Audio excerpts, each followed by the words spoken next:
आणि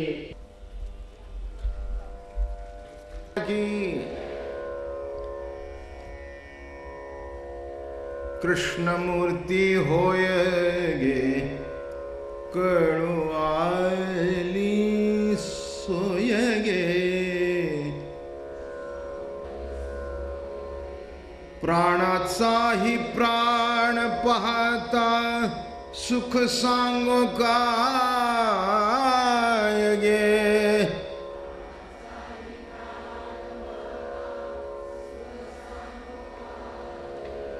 प्राणाचाही प्राण पाहता सुख सांगो काय गे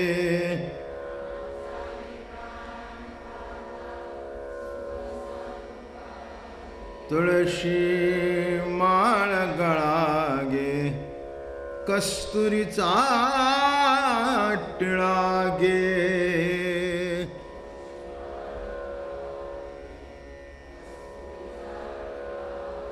अर्धांगी रुक्मिणी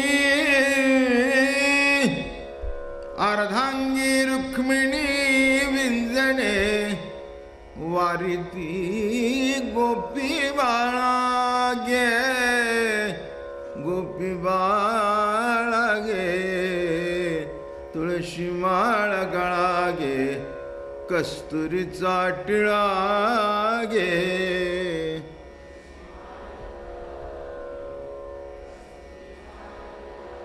पितांबराची कास गे कसली सावकाश गे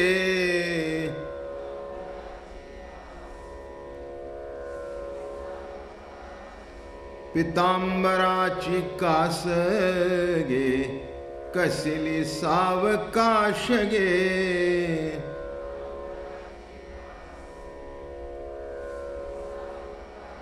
नारद तुंबर गायन करती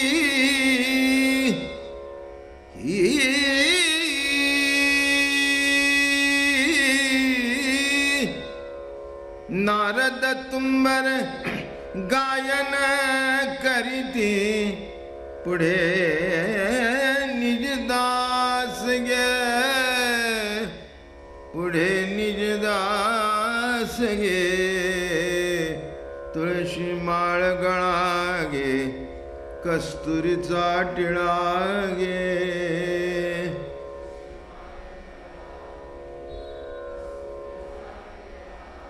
भक्त कृपेची माय गे ओळखू आली विठाई गे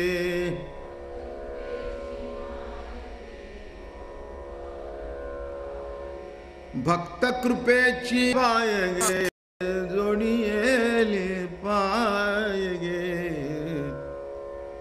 एका जनार्दनी विठे जोडी येले पाय गे जोडी येले पाय गे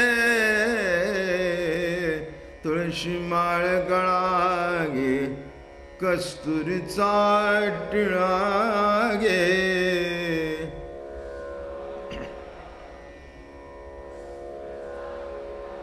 अर्धांगी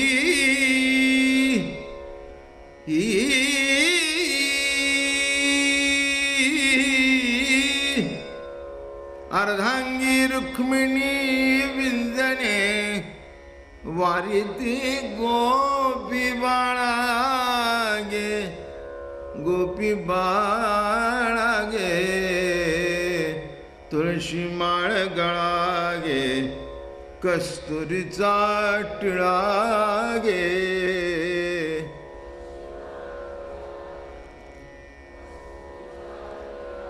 पुंडलिका वरदे हरिविठ्ठल श्री ज्ञानदेव तुकाराम ज्ञानेश्वर महाराज तुकाराम महाराज सद्गुरुदादा महाराज अप्पा महाराज की जय।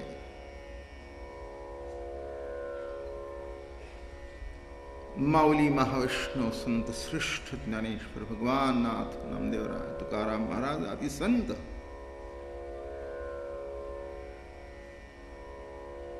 गवळणींच्या भाग्याचा हेवा करत होते. काही काही माणसांचं जीवन असंच असतं, त्यांचं सौभाग्य असं असतं की त्याचा कोणी हेवा करावा. एखादा म्हणणार मी हेवा करणार नाही, तरी हेवा वाटल्याशिवाय राहत नाही. असंच एखाद्या भाग्यवंताचं जीवन असतं.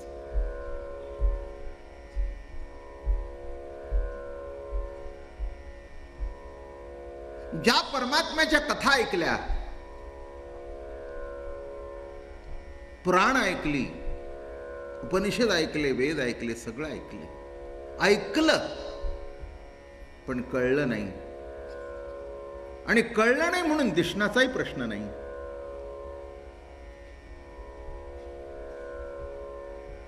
अहो, दिसलं जर कळलं नाही तर दिसून तरी उपयोग आहे का?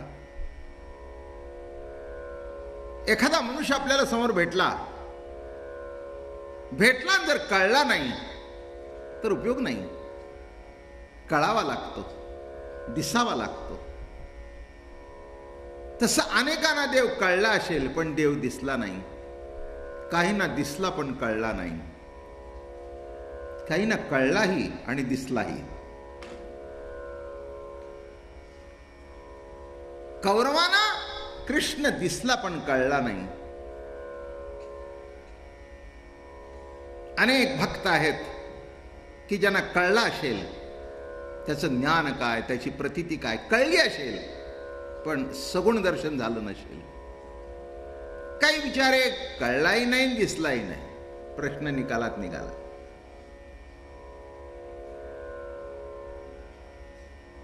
असं असतं. परमात्मा कोणत्या एका ठिकाणी आहे असं मानणं हे परोक्ष ज्ञान.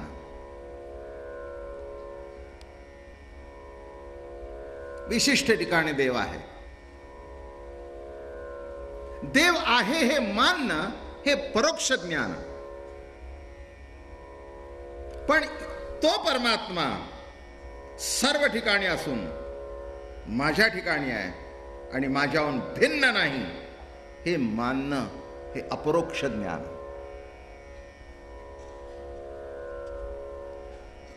अमक्या ठिकाणी आहे हे मानणं परोक्ष, पण माझ्या सहित सर्व ठिकाणी आहे हे अपरोक्ष.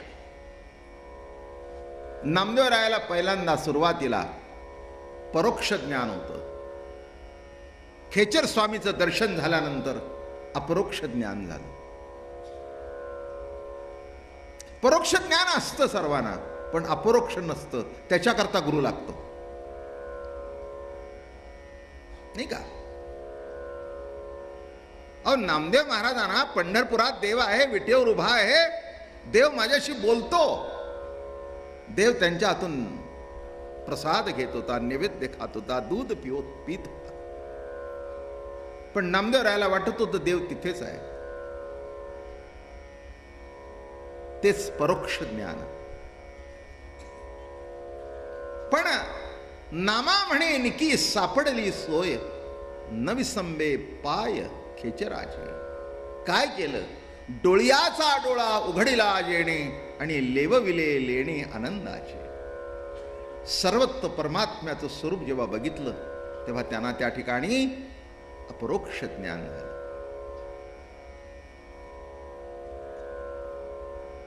गवळणीने त्याला बघितला.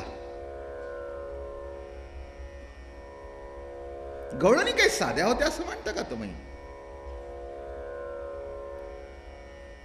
काही वर्ष साधना, उपासना, तपश्चर्या केलेल्या होत्या.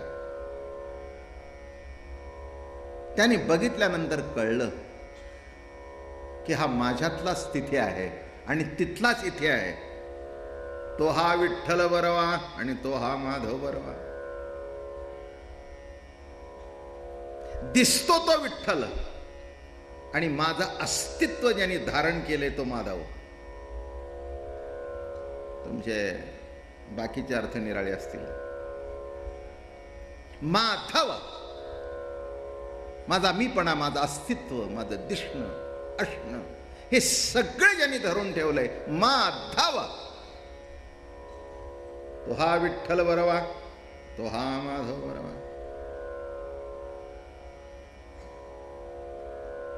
एका घरामध्ये असा फोटो लावला होता नवरा बायकोचा सुंदर. जरा थोडंसं दिसण्यात फरक होता. लग्नातला होता हा, 20 वर्षानंतर होता.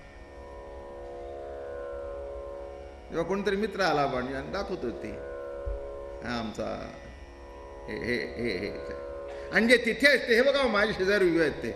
ओळखलं नाही हे म्हणे आता 20 वर्ष झाली. म्हणजे कळलं का, तो हा विठ्ठल वरवान, तो हा माधव वरवान. मग कशा करता सांगतो. तिथे फोटोच दिसतंय पण इथे माझ्या शेजारी शेजारी जो उभा आहे तोच तिथे आहे. जरा हा थोडा सुद्धा परोक्ष दृष्टांत झाला. तरी पण गवळीनं ना एकच कळलं की जो तिथे दिसतोय तोच माझा हृदयस्थ परमात्मा आहे. म्हणून तुकाराम महाराज म्हणाले,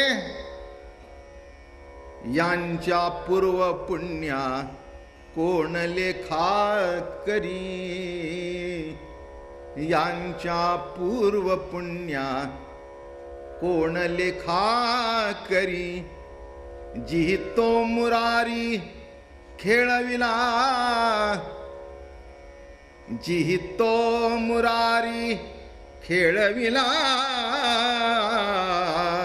खेळविला जी अंतर्बाह्य सुखे,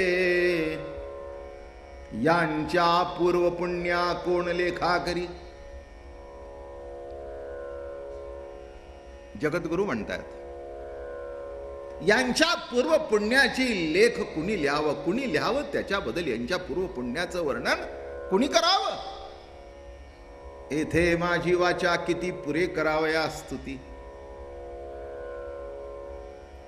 शब्द आरवते पडत होते गोपिकांचं गोपाळांचं भाग्य वर्णन करण्याकरता.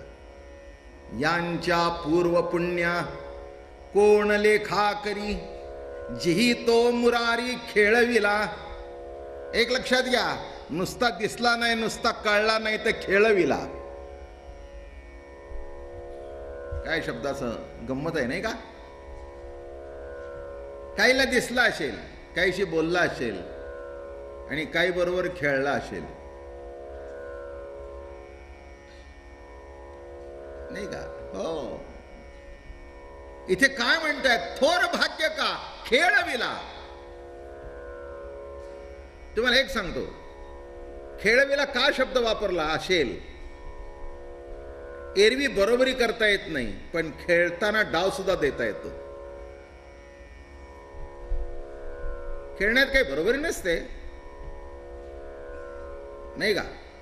किती नवऱ्याच्या ताब्यात बाई जरी असली आणि समजा पत्ते खेळायला बसली तरी त्याचा इस्पिकचा एक्का ही आपल्या दुरीने मारते.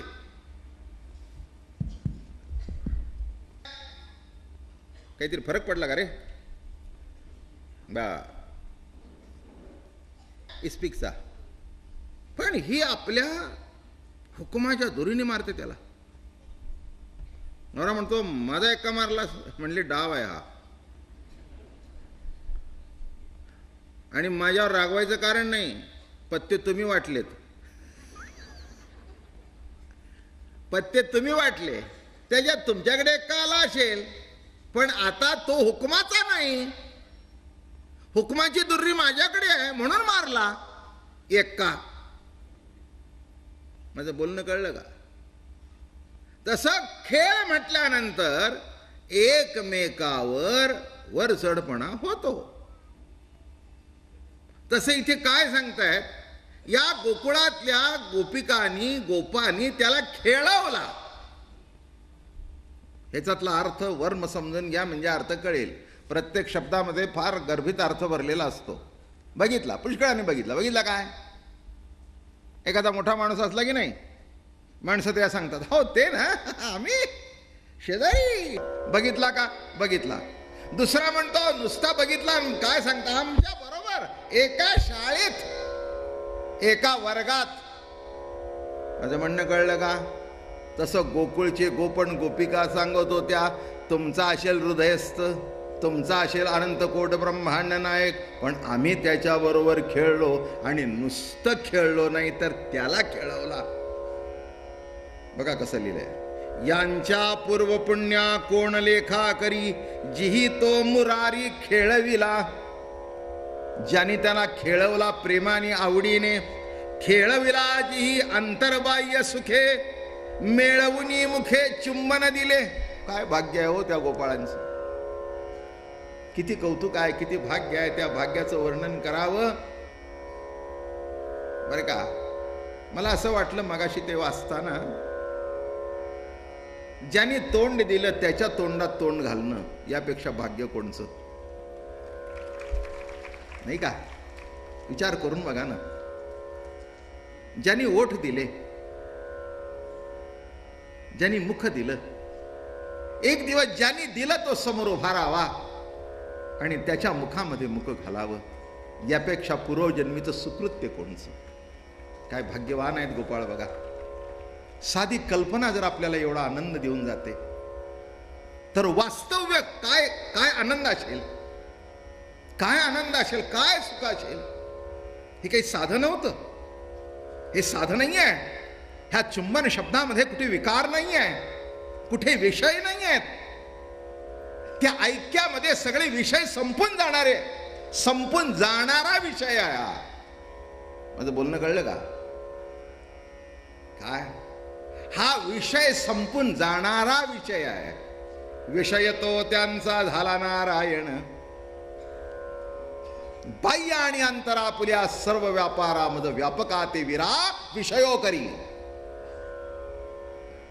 काय सुंदर ओव्या आहेत ज्ञानेश्वरीतल्या. बाह्य आणि अंतरापुल्या सर्व व्यापारा मज व्यापका ते विरा विषयो करी. बाह्य आणि अंतरंगातले जे जे व्यापार होतात त्यामध्ये विषय मला कर. आणि मला एक असं वाटतं बोलता बोलता, विषयच जर तो झाला तर बाधक कसा. एक विचारू, सर्वच जर तो आहे तर विषय तो नाही का. नाही का. सर्वच जर तो आहे तर विषय सुद्धा तोच आहे. मग तुम्ही म्हणाल आम्ही कसाही भोगावा. नाही, तसं नाही आहे. ज्यांना ही प्रतीती कळली त्यांना तो बाधक नाही, कळली नाही त्यांना बाधकच आहे. माझं बोलणं समजतंय का. एक सांगतो, मोठ्या लोकांचे नुसते शब्द घेऊ नये, ती प्रतीती सुद्धा असावी. शब्द घेतले आणि प्रतीती नसेल तर ते शब्द आपल्याला उताने पाडून टाकतील. नुसता शब्दाचा उपयोग करून काय करता बरं का. तसं इथे कसं म्हटलंय बघा, खेळविला जी अंतर्बाह्य, म्हणजे बाह्य त्याच्याबरोबर खेळ खेळत होते आणि आतमध्ये त्याच्याबरोबरच रमत होते. डोळे झाकून त्याच्याशी एक रूपाने रमत होते. असे जे गोपाळ दिले सुख त्यासी अंतरीचे देवे. देवाने कोणतं सुख दिलं, अंतरातलं सुख दिलं. बाह्य सुख निराळं हो, तेवढ्या तेवढ्या पुरतं ते सुख मिळतं आणि ती वस्तू गेली की सुखही संपून जातं. जिलेबी तोंडात आहे तिथपर्यंत गोड लागते, कालांतराने त्या जिलेबीचं सुख सुद्धा संपून जातं. स्त्रीचं सुख असेल त्या वेळेपुरतं सुख आहे, कालांतराने दुःखच आहे. काय अखंड भोगता येते स्त्री आहे का. कुणी हरीचाला आलं नाही. जिलेबी आवडते म्हणून आयुष्यभर जिलेबी खात बसतो नाही. जाई जुई गावठी गुलाब याचा वास घेताना बरं वाटतं म्हणून काय नाकाला लावून बसणार आहे का. नाही, नाही बसू शकत. लक्षात ठेवा, विषय जरी उत्तम असले तरी त्याच्या भोगाला सुद्धा मर्यादा आहे, नाही का. हो, बाबा महाराज तुम्हाला आवडतात बरोबर, म्हणून तर ही एवढी रोज गर्दी आहे. म्हणजे काही चुकीची स्टेटमेंट नाही. अगदी न चुकता 3 आठवडे झाले माणसे इकडे तिकडे 1 इंच सरायला तयार नाहीत. बसणाऱ्याच्या खुर्च्या जर असं नजर फिरलं तर कळतं हे अगदी रोजच्या ठिकाणावर माणसं बसलेली आहेत. चांगलं आहे, कोणी कोणावर अतिक्रमण करत नाही.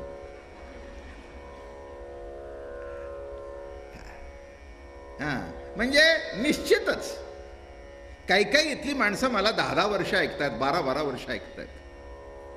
तरी पण कार्यक्रम चुकवत नाहीत, हे मान्य, हे मान्य. पण एखाद दिवस मी जर कार्यक्रम 4 तास केला,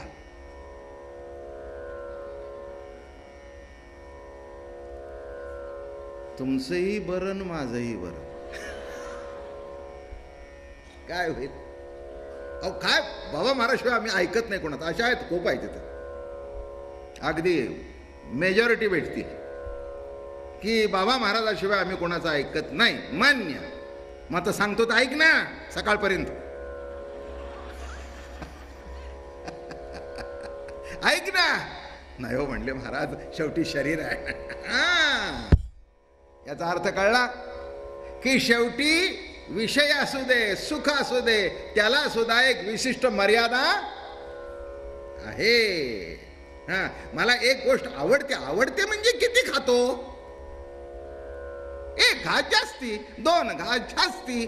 आवडीची भाजी केल्यानंतर रोज 2 चौथ खालत असेल, त्या दिवशी 3 चौथ का 10 भाकरी,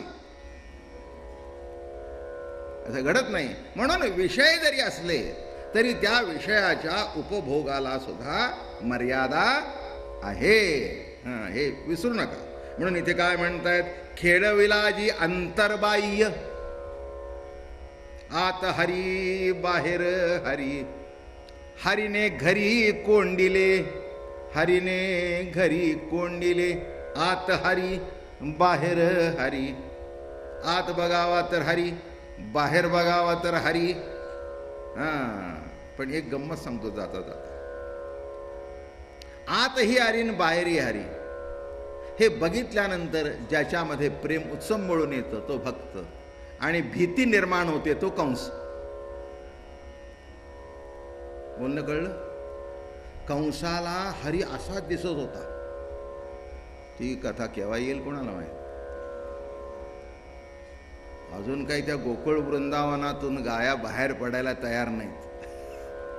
करता करता आला.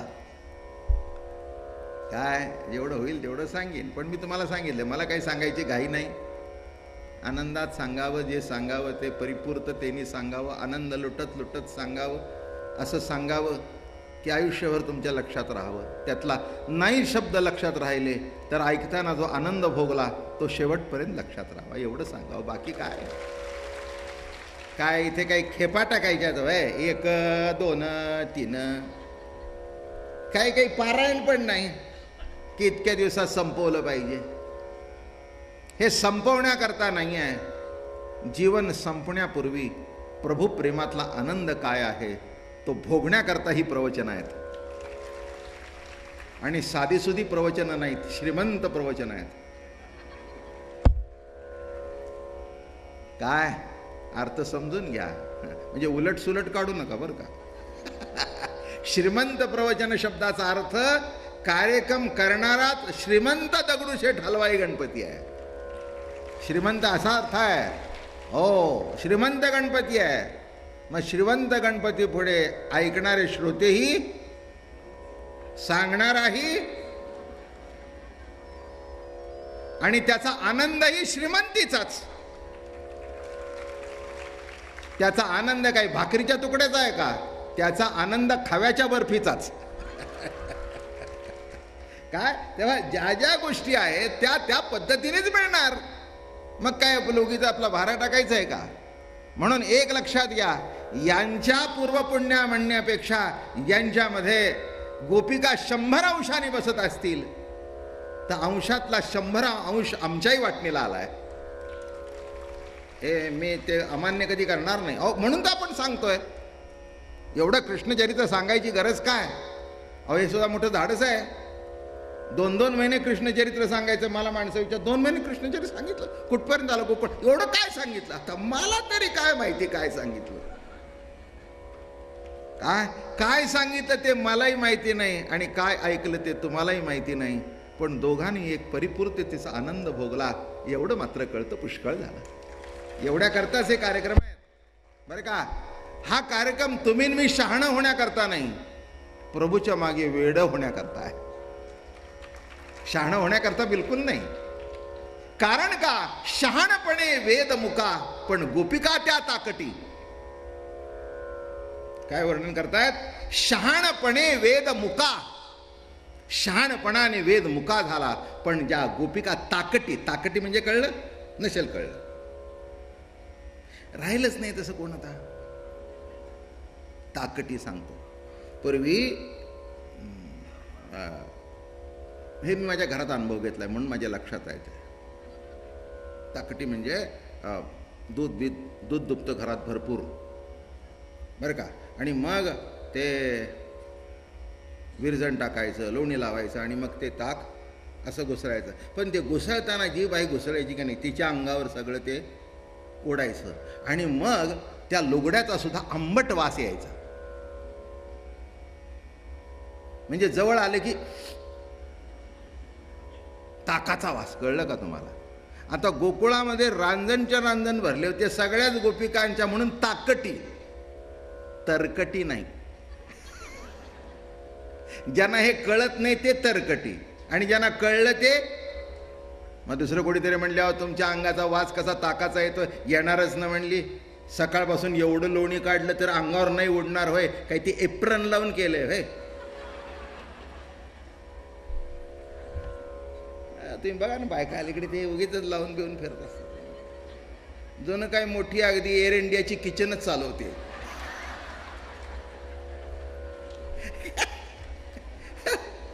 हो, एअर इंडियाच्या किचनमध्ये ते शोभून दिसतं. ही काय करायची?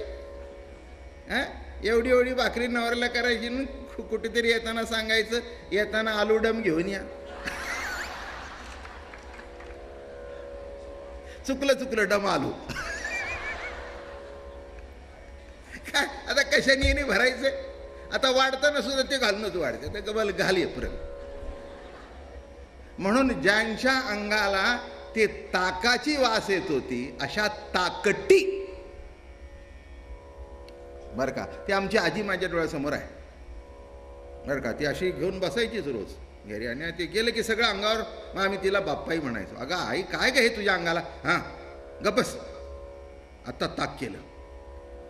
म्हणजे आता साधं घरात एवढं ताक केलं, आता लाखो गाई, आणि त्यांचं जेव्हा ताक. पण एक लक्षात घ्या, त्या ताक घुसळत होत्या म्हणून लोणी मिळत होत्या, तुम्हाला सध्या बटर मिळतंय.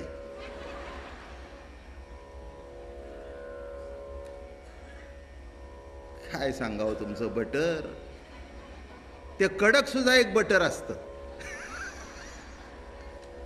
एक जे कडक असतं त्याचंही नाव बटर, आणि जे पिवळं असतं त्याचंही नाव बटर, आणि जे पायाला लावतात तो मस्का. किती नावं झाली बघा. एखाद्याला जर अगदी गोड गोड काय अगदी मस्का लावताय, कळलं का? आणि अजून एक शब्द सांगतो, नवनीत. कृष्ण भगवंताला नवनीत आवडत होतं. नवनीत शब्दाचा अर्थ असा आहे, नित्य नूतनपणाने जो प्रगट होतो तो. नवनीत, जुनं काही नाही, नवनीत रोजचं नवीन आहे तुमचं आमचं जीवन, कालचं आज नाही.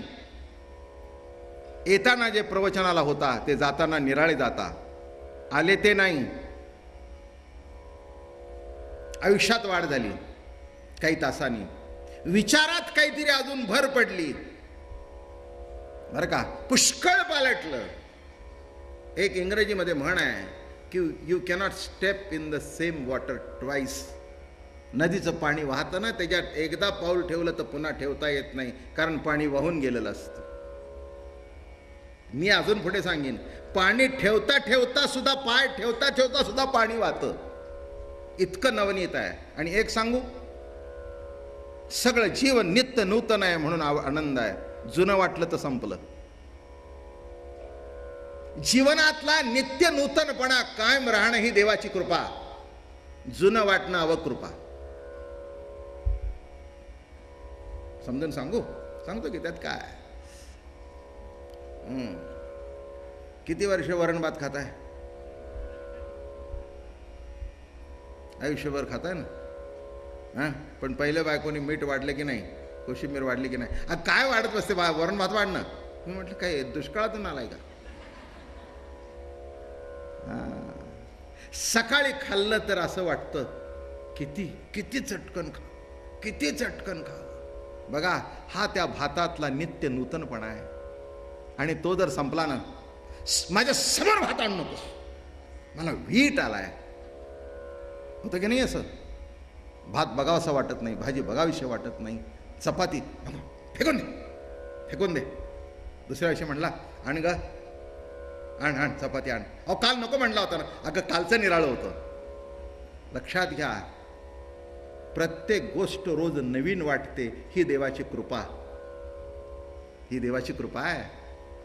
ते जर संपलं ना, आपणच आपल्या आरशात बघतो, बरं वाटतं आपल्याला. प्रभाव मध्ये बघतो, तो नित्य नूतनपणा ही देवाची कृपा आहे. म्हणून देवाला नित्य नूतनपणा आवडतो, म्हणून तो नवनीत खातो, नवनीत खातो, नित्य खातो. सगळ्या गोष्टीत असं आहे. मुलं काय, बायको काय, अरे का जाऊ दे, आता वर्ष वाढवत नाही. वाढवायचं म्हटलं तर तुम्हाला माहिती आहे, पुष्कळ वाढवेन, त्याला काही तोटा नाही आहे. पण नित्य नूतनपणा, एक सांगू का, ज्ञानेश्वरीत असंच घडलं एकदा. तुमच्या दोघं नवरा बायको बसले होते. नवऱ्याचं नाव शिव, बायकोचं नाव पार्वती. असं दोघं जण बसले होते.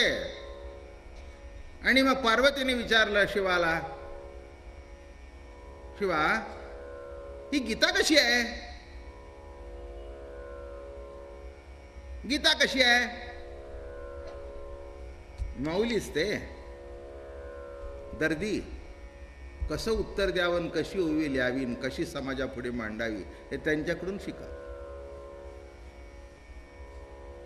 आता दोघं नवरा बायको, शिव आणि परावृत्ती पार्वती, ज्ञान कल्याण शिव, त्या ज्ञान कल्याण शिवाची परावृत्ती पार्वती.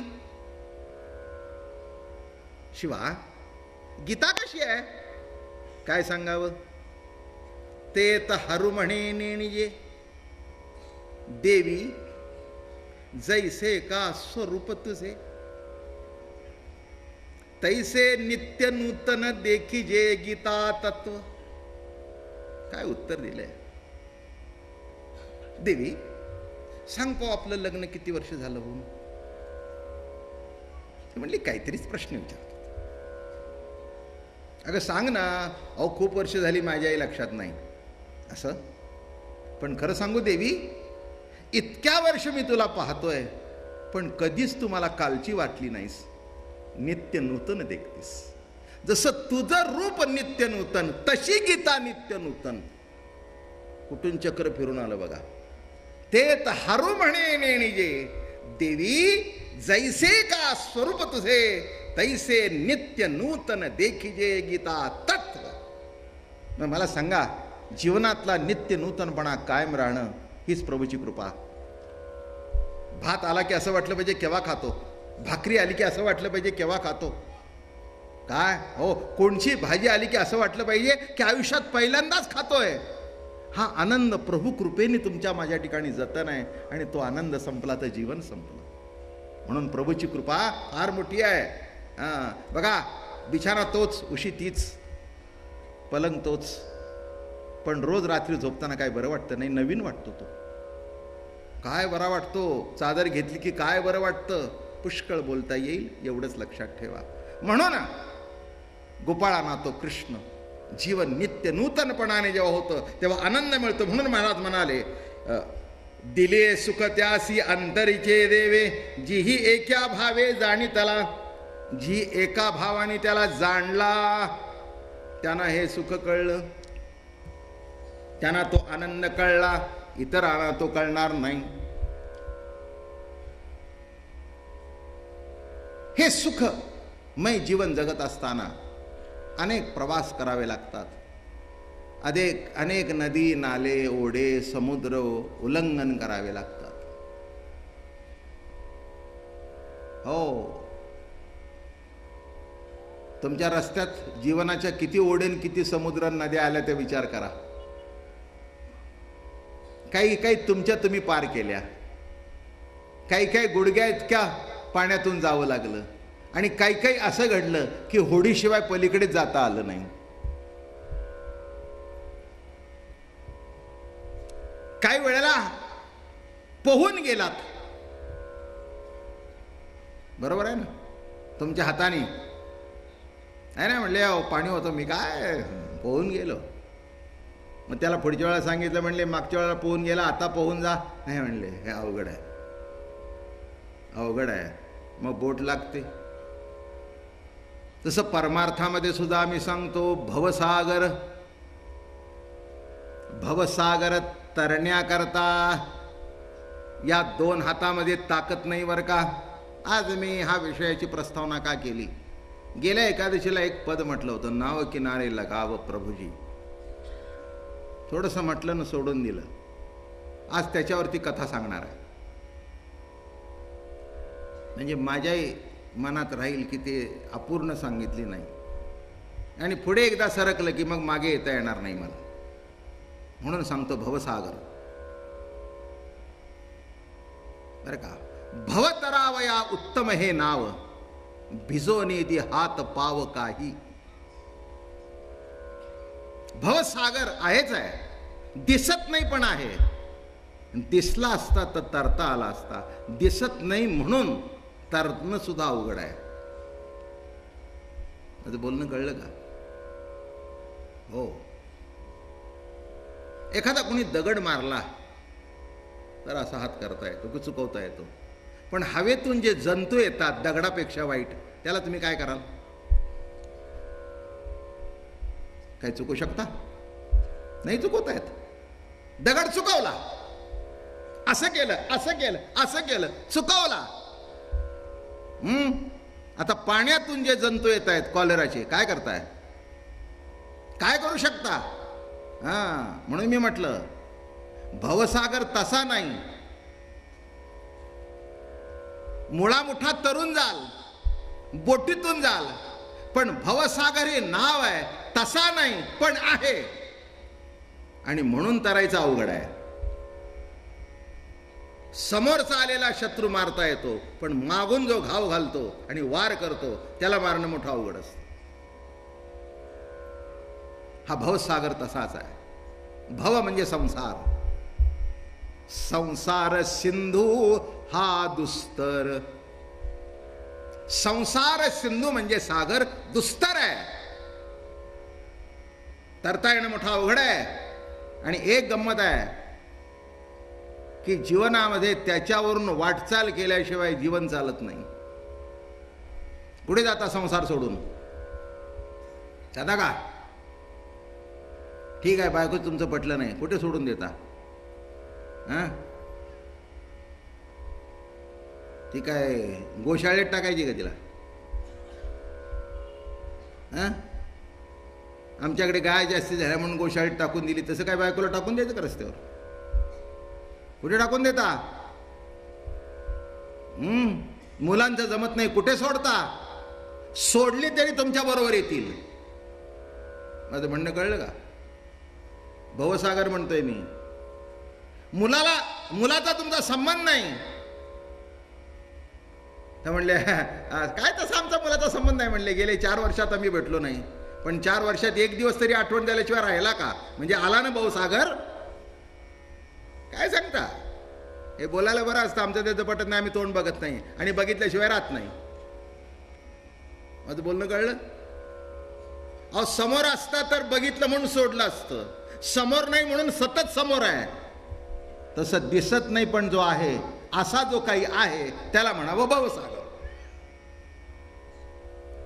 कळलं का? मुद्दाम जरा ऐस पैस सांगतो अरे का. असा हा संसार कुठे टाकता? बायको टाकता, पोरं टाकता, जिवंतपणा टाकता.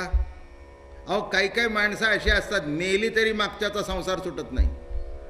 सुटतो का? काय अवघड आहे, काही सुटत नाही.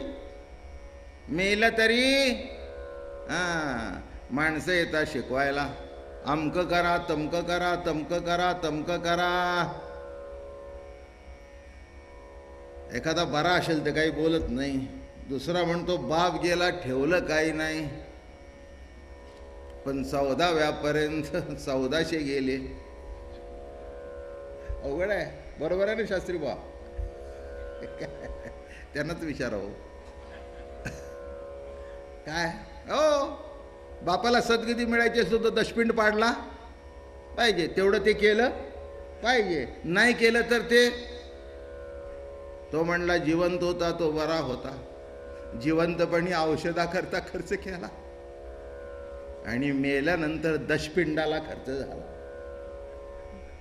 भवसागर सांगतोय मी. हा इतका लवकर सुटतो असं समजू, हा पण सुटेल सुद्धा योग्य तऱ्हेने. माया म्हणजे संसार, हे नसते निरुपे रूपा आली आणि असत्याची पिल्ले स्वये व्याली गरोदर, असा हा संसार. आणि काय होतं मथुरेमध्ये, गोकुळामध्ये, असं पलीकडे जायचं नदीच्या, मथुरेला नदी उल्लंघन करून जायचं आणि मग त्या गोकुळच्या गवळणी आणि अशी दही दूध विकायला घेऊन जायच्या, लोणी विकायला घेऊन जायच्या. बरं का, त्याच्यावर त्यांची उपजीविका होती. हो, लोणी घेणारे पुष्कळ होते, कारण खाणारे पुष्कळ होते. आता लोणी तसं कोणी घेतही नाही आणि तसं मिळतही नाही. कोण खातो लोणी सध्या? काय आपलं ब्रेड अँड बटर केव्हा लावलं तर ते पावाला आपलं थोडंसं लोणी बिणी लावलं, त्याला भाजलं भिजलं घेतलं, एवढंच. पण असं लोण्याचा गोळा खाणारा कोणी नाही. अवघड जातं ते, पचवायला अवघड, आणि तसं लोणी मिळतही नाही पचेल असं. नाही कळलं? असंच लोणी मिळतं की जे खाल्ले की तुम्हाला दुसऱ्याची त्रासच झाला पाहिजे. ते बघ खातो कोण? म्हणून निघाल्या त्या गवळणी आणि त्या दिवशी आल्या यमुनेच्या तीरावर. खूप पाणी भरलं होतं, दुथडी भरून वाहत होती यमुना.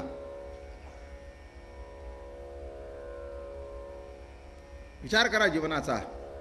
काही कळलं असं होतं की संसार असा दुथडी भरून वाहतो. नीट साधन असेल तर ठीक आहे, मानसिक शक्ती असेल तर ठीक आहे, नाहीतर त्या प्रवाहात कुठच्या कुठे त्या भोवऱ्यात खलास होऊन जाल, तुमचं तुम्हाला कळणार नाही. अवघड आहे हो. ज्याला आधार मिळाला त्याला सोपं आहे, पण ज्याला आधार मिळत नाही त्याच्याकरता फार अवघड आहे. आणि त्या आल्या, नदी तर भरपूर भरलेली आहे, पलीकडे ते जायचंय, लोणी तर विकायचंय, जीवन तर जगायचंय. मी कालच म्हटलं, मरायचं म्हणून कोणाला मरता येत नाही. आयुष्य कुणाला देता येत नाही, कुणाचं कमी करता येत नाही. ज्याचं आहे तेवढं त्याला मिळतं, काहीतरी कारणाने संपतं. कोणचंही कारण अशा नका, त्याच्यामध्ये काही त्याची चिकित्सा करण्याची काही आवश्यकता नाही. आणि अरे नावाड्या, अरे बाबा कोण आहे का रे तिथे? ए नावाड्या, अरे आहे का रे कोणी? आज काय कुठे गेले सगळे? अरे आज काय काय संपविंप आहे काय? अरे एकही दिसत नाही. 84 लक्ष फिरून आलो आणि आमचा उद्धार करणारे एकही दिसत नाही. काय म्हणतोय कळलं का मी? मनुष्य देह प्राप्त झाला, 84 लक्ष योनी फिरून आलो आणि नेमकं भवसागर तरायच्या वेळेला एकही कोणी आम्हाला तारणारा भेटू नये. भेटतील कसे? जो तरला असेल तो भेटला तर वाचवेल, सगळेच बुडलेले वाचवणार कोण? 2 खोटे आणि 1 सालेची ना. काट्याच्या आणीवर वसली एक गाव. बोलणं कळलं का? 2 आंधळेने का दिसेची ना. त्याला सापडले 3 रुपये. 2 खोटे आणि 1 चालीची ना.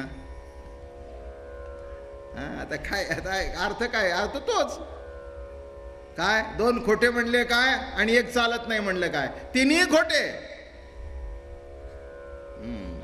असं घडलं. भवसागर तरायचं आहे पण भेटत नाही कोणी, आणि जे भेटत आहेत तेही बुडलेले आहेत.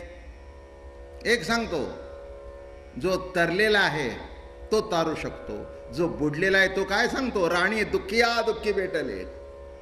ज्ञानोबरायांनी वर्णन केलं ज्ञानेश्वरी, राणी दुःखिया.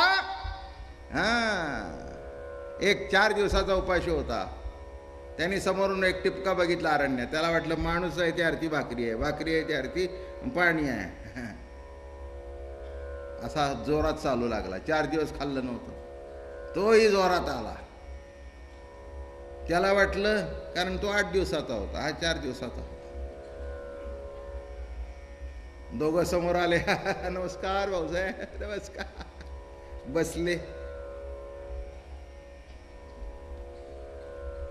बघतोय, हा हळूच म्हणतो, बरं झालं तुम्ही भेटला, नाही तर मेलो असतो. का म्हणलं, 4 दिवस काही खाल्लं नाही. म्हणलं तुमचं नशीब माझ्यापेक्षाही फुटकं आहे. म्हणला मी 8 दिवस खाल्लं नाही. राणी दुःखिया दुःखी भेटले. तसं आपलं भेट तशीच आहे ना.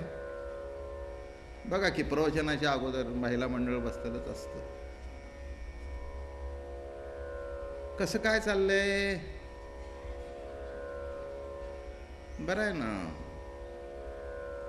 बरं आहे, तसं काही वाईट नाही. पण धाकटी सून फार त्रास आहे. झालं सोड, लागली कांडी लागली.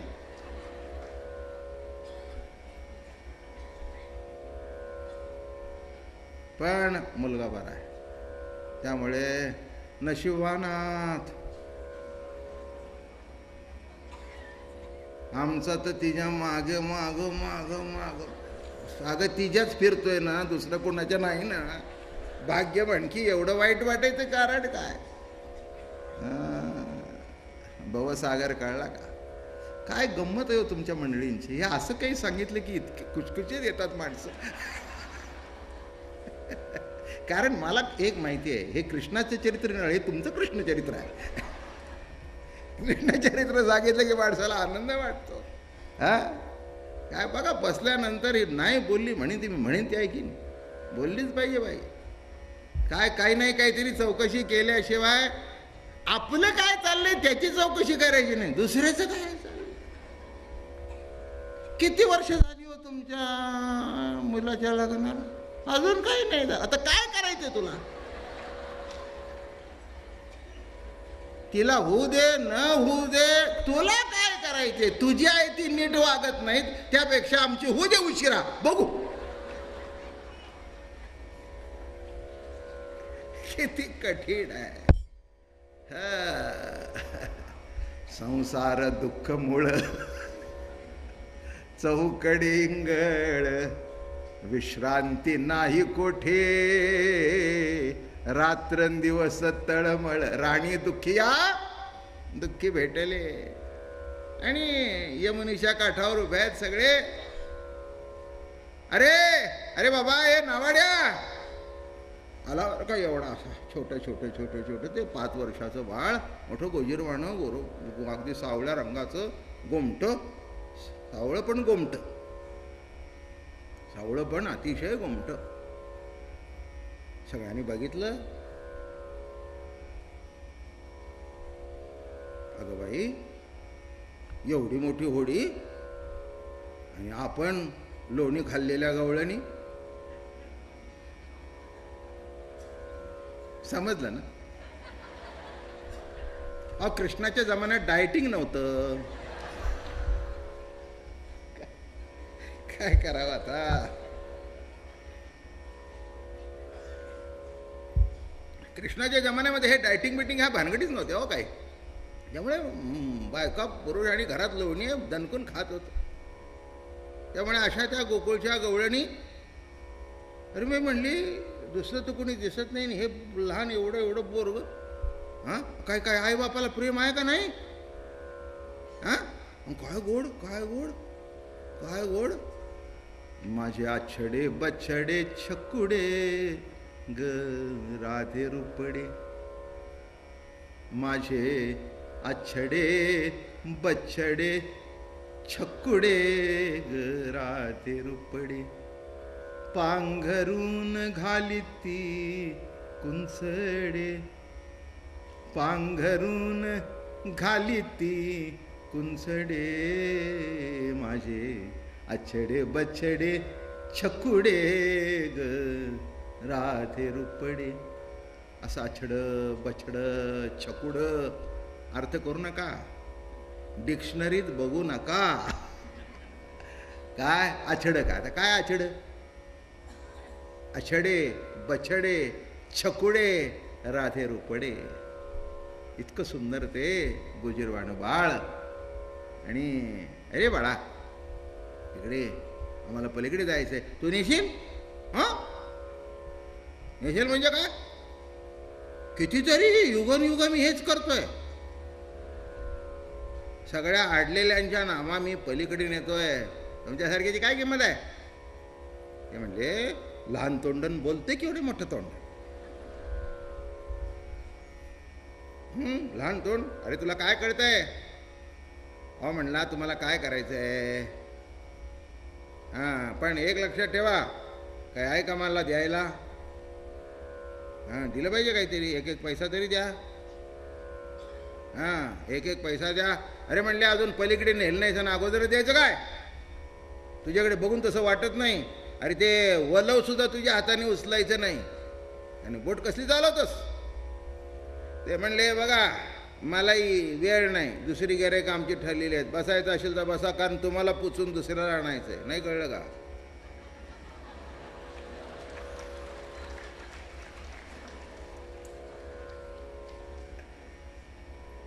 काय तुम्ही तेवढे आहे काय? हां जेवढे जन्माला आले तेवढ्या सगळ्यांना पोचवायचंय पहिल तीराला. हां आणि तुम्ही काय एकटे काय काय लावून गेलं काय? झालं बाबा, बसले बसल्या सगळ्या. तरी त्यांनी सांगतोय नीट बस बरं का, एक धबाक बसते ती असं वर सुचवते. बघा बोटीमध्ये हे असेच ॲक्सिडेंट होतात. बस माणसांना बसता येत नाही, सगळी एका टायकालाच बसतात, ती वर होतो. मग ते नावाडी लागतो, त्याने धरून ठेवलं, सगळ्यांना असं आणलं बसवलं, सगळ्या बसल्या बिसल्या सगळे ते काढून ठेवलं. झालं बाबा. आणि जेव्हा हा सुरू झाला, अहो काय नाही, हे असंच करतोय आणि जीवन चाललंय, असं वलव मारतोय आणि जीवन पुढे चाललंय. त्याला काय लागतं बर का? म्या बोलविल्या वेदू बोले, म्या चालविल्या सूर्य चाले, म्या हलविल्या प्राण व्हाले, जो जगाते चाळिता.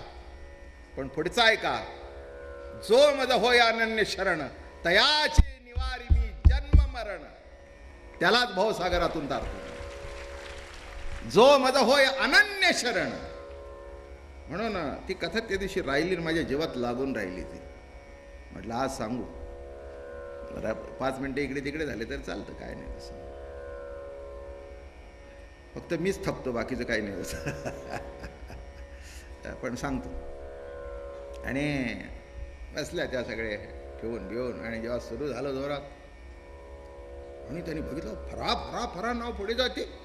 एक लक्षात घ्या, त्याच्या मनात आलं तर आयुष्याचे नाव कुठच्या कुठे जाईल, आणि नसेल तर तिथेच बुडवेल. पण त्याच्या मनात पाहिजे. झालं बाबा. असं करत करत करत करत नाव मध्ये आली.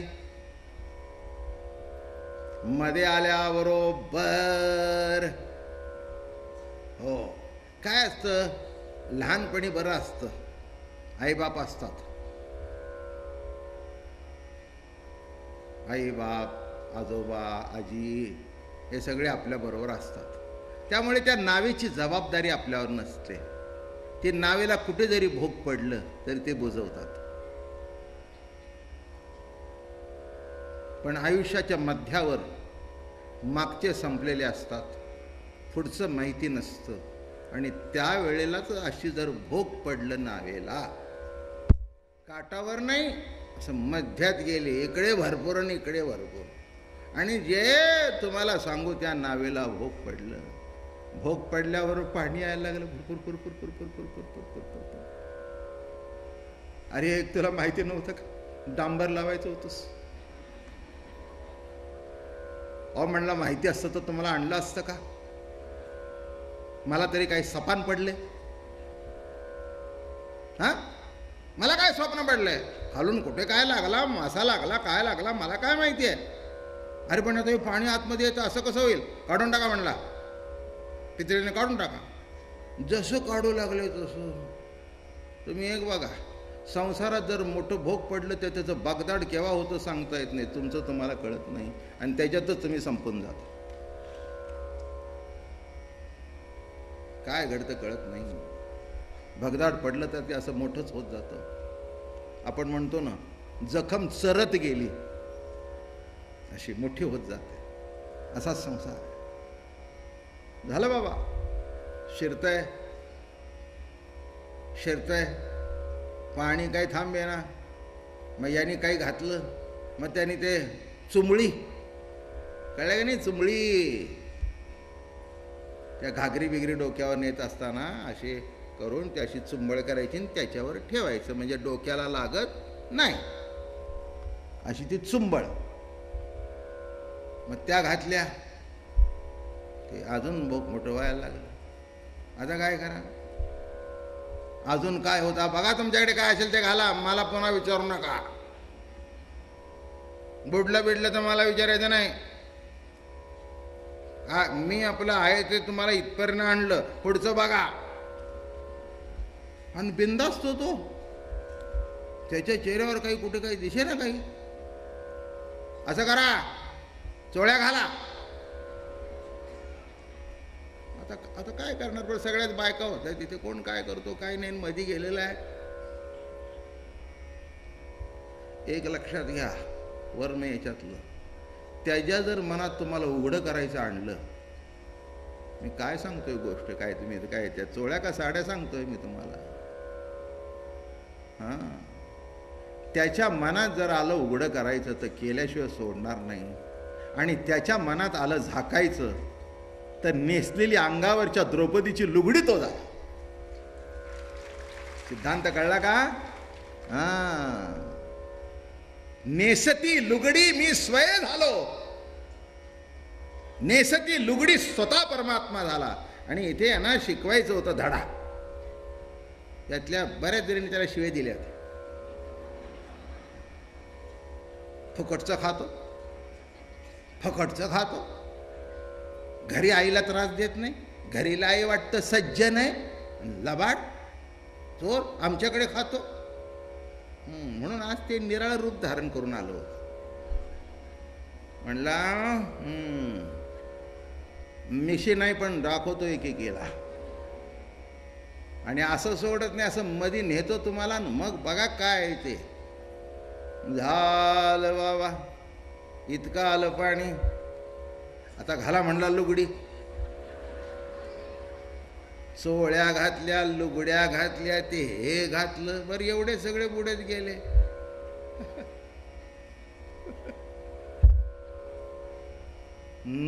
नाव किनारे लगाव प्रभुजी, नाव किनारे लगाव. नदियाँ गहरी नाव पुराणी. बरेच आहेत की आता माझ्या सकट 60, 70, 80. नदियाँ गहरी नाव पुरानी, नदियाँ गहरी नाव पुरानी. डूबत जहाज तराव प्रभुजी, नाव किनारे लगाव. अरे प्रभू, तार रे बाबा आता. नदियाँ गहरी नाव पुरानी, नदियाँ गहरी नाव पुरानी.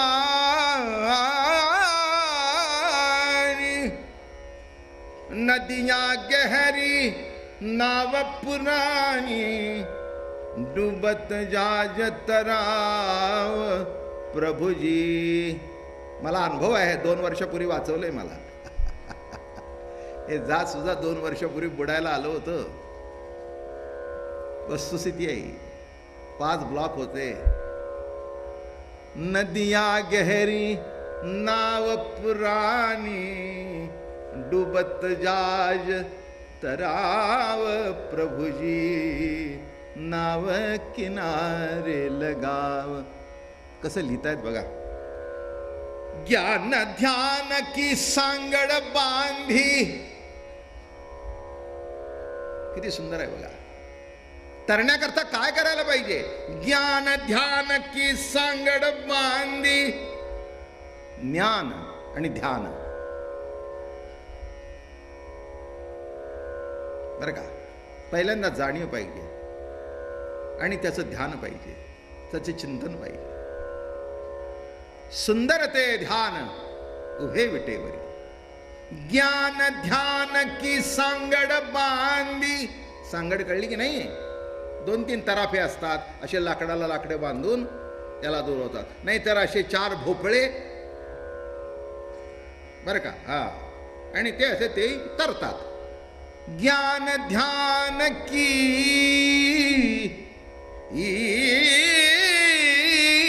ज्ञान ध्यान की सांगड बांधी, दवरे दवरे आव प्रभुजी, नाव किनारे लगाव.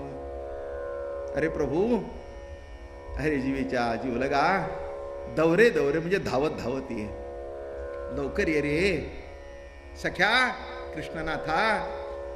आणि इथपर्यंत गेले, इथपर्यंत गेले, बरं का. ते आपलं वरवर वरवर कसं तरी तरत होतं, तरलेलंच होतं ते, पण असं तरत होतं वर. शेवटी इतक्या वेळ मी गेले तर माझ्या मुलाचे